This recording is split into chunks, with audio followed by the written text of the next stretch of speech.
Welcome to the Salmon Runs YouTube. Enjoy the video. In this video, I will explain how to make a purchase ledger in Tally Prime. First, open Tally Prime and select your company. Navigate to the Gateway of Tally screen.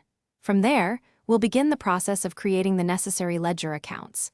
This foundational step ensures all your purchase transactions are accurately categorized and tracked, providing a clear financial overview.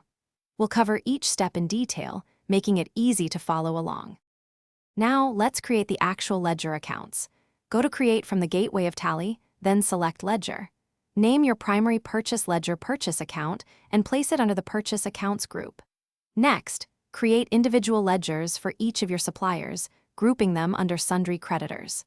This structure is crucial for managing your payables and generating precise financial statements. Remember to save each ledger after creation.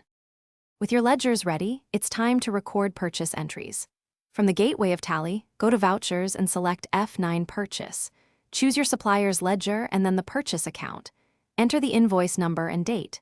You'll then add the items purchased, their quantities, and rates. This process ensures every purchase is documented correctly, impacting your inventory and financial records. Double-check all details before saving the voucher. Finally, let's explore how to view your purchase data. From the Gateway of Tally, navigate to display more reports, then account books, and select Purchase Register to see all your purchase transactions.